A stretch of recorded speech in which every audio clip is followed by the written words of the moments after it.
Assalamu alaikum wa rahmatullah. You know, the companions of the Prophet ﷺ, despite the purity of their iman and the excellence of their behaviors, they lived very normal lives. They had the same responsibilities we have to make food, to make money, take care of their families, go to work. Their problems were pretty similar. And you know, they also had this challenge of, despite these challenges, we still wanted to learn from the Prophet ﷺ. And Umar radiallahu ta'ala teaches us something very beautiful.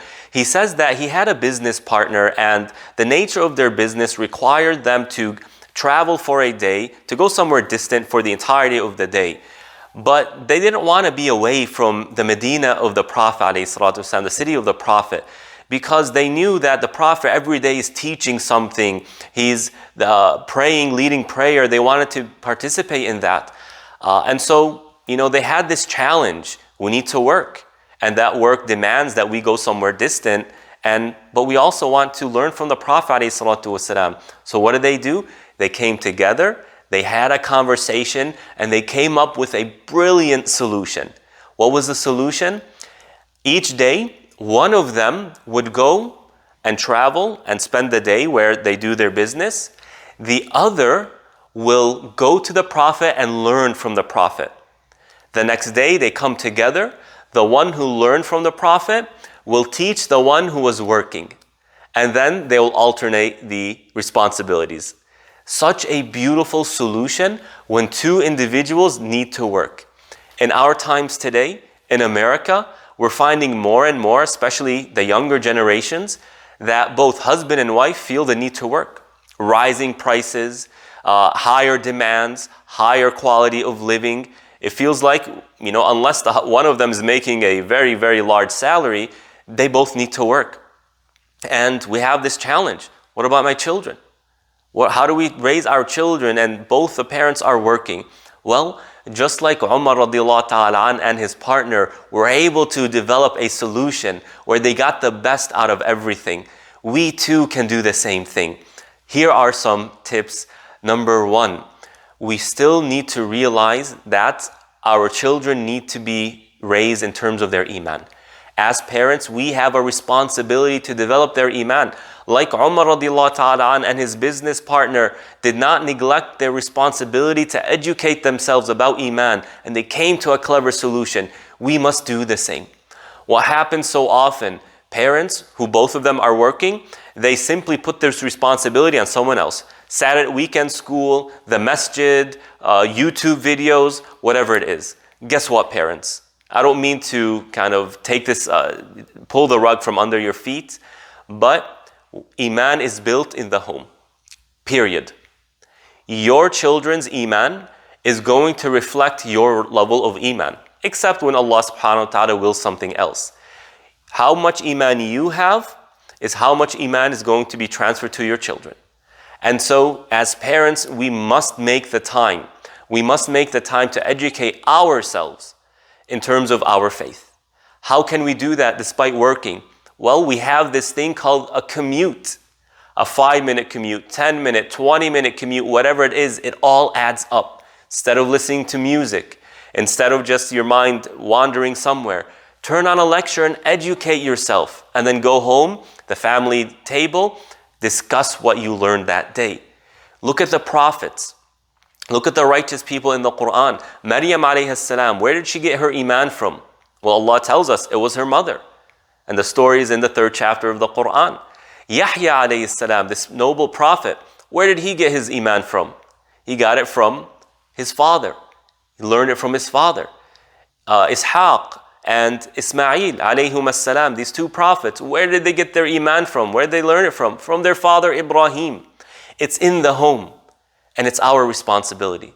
But like Umar and his business partner, we can find clever ways of making time to learn and to educate our children. But it must happen. And it's so important in our time because we live in times of difficulties. Everything is becoming difficult. Prices are becoming difficult. Families are becoming difficult.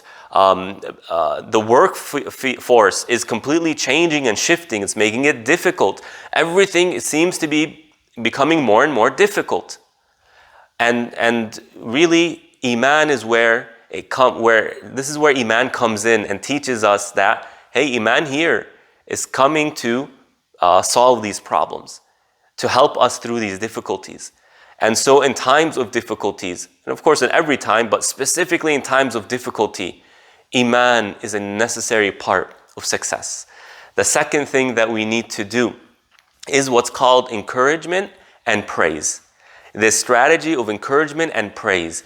We encourage our children and we praise our children. What's the difference? We encourage our children when they're attempting to do something. They're trying to do this or do that. Whether they succeed or not, we encourage them to do it. And when they succeed, we praise them for doing it. Of course, don't praise your child for doing something wrong. Don't encourage them to do something wrong. But encouragement and praise is so necessary, especially in our times, because it builds self-esteem.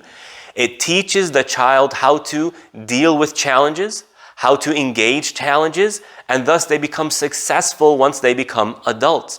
Let me give you a very simple example for a younger child.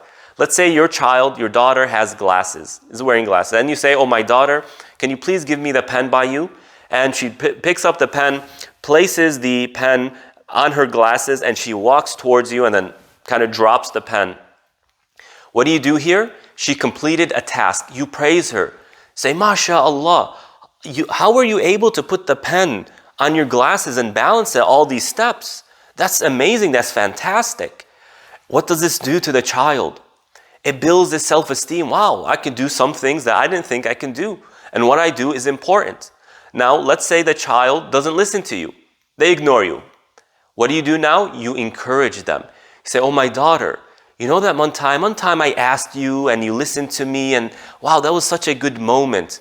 You know, you're shatir, you're such a good girl. Encourage them so that it becomes more of a prize, more of a reward when they do something that you request from them. But note here, encouragement and praise is with words, not with gifts. What happens a lot of times when both parents are working or when parents got divorced, the parents feel guilty and they want to make it up to their children. How? By giving them gifts. Look, that's nice every now and then to give a gift, but giving a gift doesn't build the self-esteem that we want in our children, doesn't build that strong personality. Words do.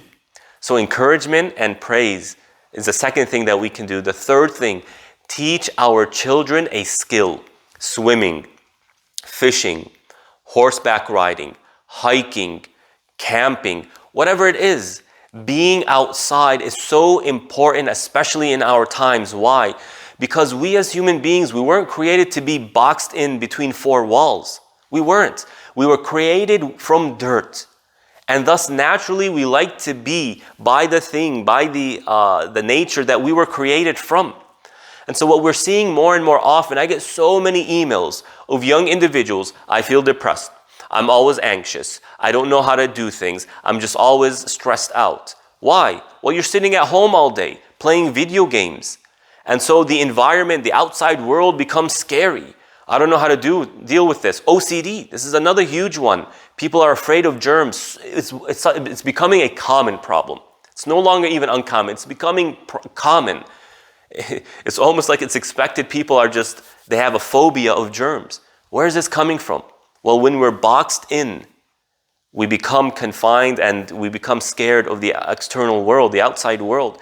But when we teach our children a skill, not only does it build that self-esteem and personality, it teaches them how to engage the world. The world isn't scary. It's not scary being outside. It's not scary meeting new people. And so in our times today, we need to teach our children these activities. When do I do this? You have weekends, don't you? You have 2 days off. Maybe, you want a day where you rest. Your husband and wife, you have two people.